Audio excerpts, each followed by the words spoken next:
What's up, guys? I'm LQ. This is the LQ Review, and thank you for being here. This is where we talk about all the geeky, nerdy stuff that we just love to talk about: comic books and movies and video games and TV shows and all that stuff. So thank you for being here. If you haven't already, make sure you hit that subscribe button so you can keep up to date on everything that I do. I usually try to upload during the week, but it ends up the weekend is really when I kind of get caught up in my videos just because of work and whatnot. So today I wanted to give my review on episode 1 of the DC Universe original show, Harley Quinn.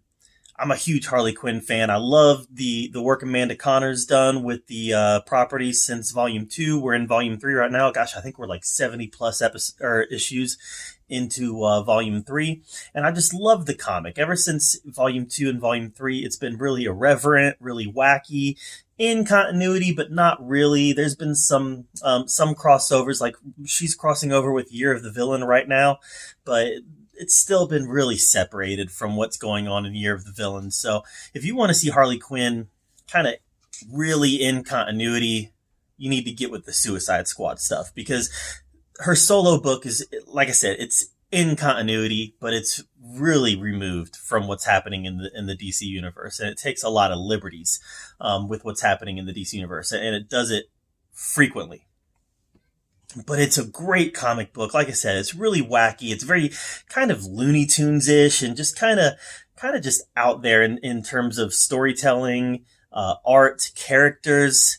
It really tries to be very self-referential on what's going on in the comic book world right now. For instance, there's a villain turned ally that she interacts with called the Red Tool. The Red Tool dresses like Deadpool. His powers are similar to Deadpool's. I mean, the dude is Deadpool, but he's called the Red Tool. So that's the kind of irreverency that we're looking at here. It's almost the Harley Quinn comic is almost a parody, and I really got the spirit of that in this first episode. Definitely, it's obvious from the get-go that they're taking their inspiration from the current run of comics. That's good and that's bad. All right. It's good for the comic fans like me, people who've been following the comics, people who love the character, people who really kind of like that wacky side of Harley. I like both sides of Harley, by the way. I like the wacky, silly side. I also like the Suicide Squad version. That's a little more serious, still kind of a wacky character, but set in a more serious environment. Now, I've always said Harley Quinn is a chameleon. She's the chameleon of the DC universe. What do I mean by that? Well, I mean, if she's around Joker, she's going to be a little more insane, a little more lunatic, a little more dangerous. If she's around the Suicide Squad, she's going to be a little more team-oriented, a little more social, a little more, maybe a little more heroic. If she is around her friends and her wacky, silly book, she's going to be kind of wacky and silly, and if she's around Poison Ivy, she takes on a different character. If she's around Catwoman, she takes on a different persona. Harley Quinn is the chameleon of the DC universe, and that's probably because of her background as a psychiatrist. Maybe I'm just overanalyzing it. That's entirely possible, but for me, the analytical type fan that I am, I say that she's a chameleon. But like I said, this is definitely taken inspiration from the current run of the comics. It felt very Looney Tunes-ish, very silly, but fun. It was very good. It wasn't quite as good as a lot of the reviews that I've seen. I've seen reviews that just praise it as this great, great show, and I think it has problems. I'll get into some of those problems in a minute. But it was a very strong first episode. And in this episode, you've got Harley, who realizes that she's in a very abusive relationship with Joker, and she ends up, throughout the course of the episode, dumping him, dumping the Harley Quinn outfit, and taking on her more traditional Arkham Asylum, Suicide Squad, New 52 outfit. So she dumps the Harley Quinn outfit, the Batman animated series outfit, and adopts the more traditional outfit after she ousts the Joker and gets rid of him. She breaks up with him. When she breaks up with him, he attempts to kill her. And that is our big action sequence of the episode, is her getting away from all of his thugs. Um, I thought some of it was real well thought out. We had the beginning of her relationship with Poison Ivy, and definitely this is a relationship that's going to grow over the course of the season. It didn't enter any LGBTQ territory like the comics does. I could care less either way. Harley Quinn is obviously a character that's known for that, so if they do that, whatever. But the things that and Batman does make an appearance in this, and he's kind of the serious one in the episode. There is a predicament that Batman's in near the end of the episode that Poison Ivy puts him in, that Harley thinks Joker put Batman in, and it's all kind of a trap for Harley. It's a neat moment in the episode, but it's all kind of involved.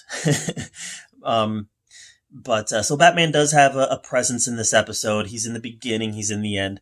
But this is definitely Harley's episode, and she has a really nice arc through the course of the episode. And like I said, Poison Ivy has a big presence in it as well.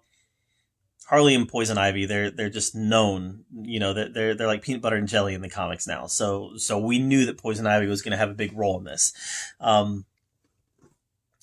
Some things that I didn't love. I didn't really love the portrayal of the Joker. I don't know. It just didn't feel like the Joker. Now, I'm always the guy that says the Joker can be anybody.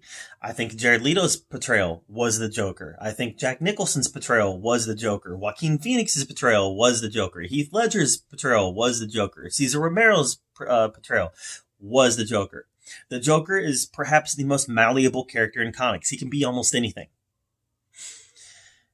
And so I say that, and I believe that.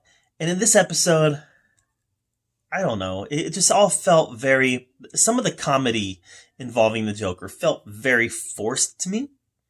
And it felt very,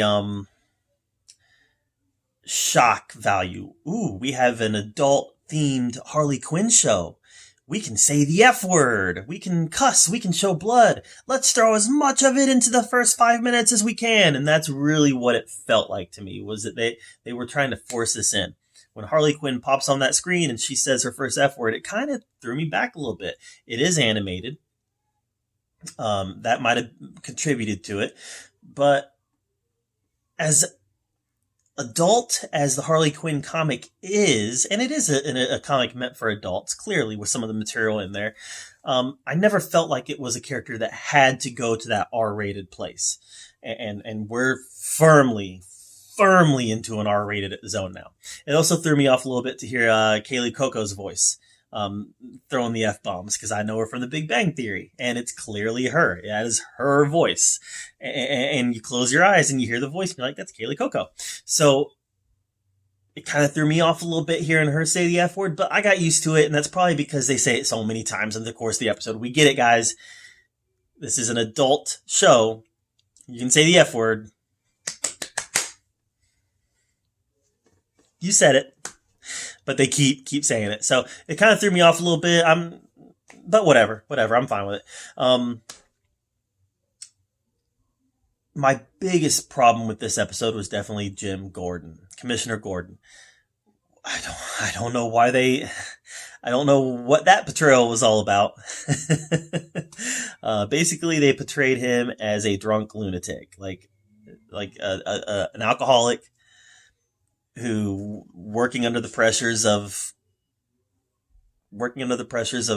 being the commissioner in Gotham City with all these lunatics running around, and a man dressed as a bat fighting them has made him break. And that was the message, was that he's a broken lunatic, alcoholic, crazy dude. And I did not like that portrayal of Jim Gordon. Jim Gordon is the level-headed guy. Jim Gordon is the avatar for the audience when dealing with the craziness in Gotham City. So I didn't appreciate that portrayal of him. And I get the feeling he's not going to be in it a lot, but it threw me off. I didn't care for that at all. I didn't care for the Riddler's portrayal much either.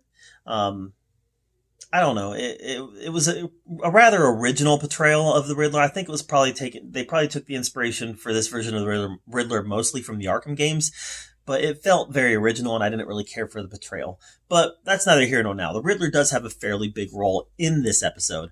I just didn't really care for the portrayal. But guys, these are nitpicks. This was a really strong first episode.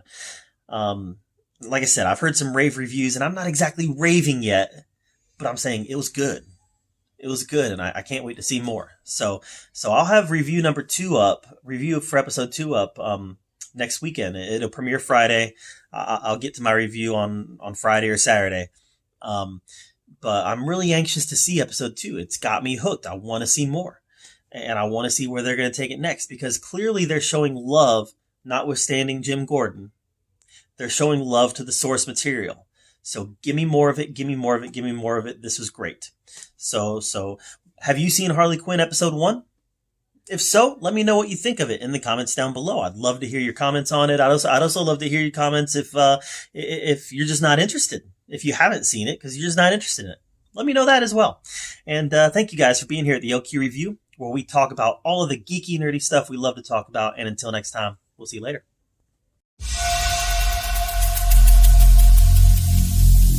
Every single day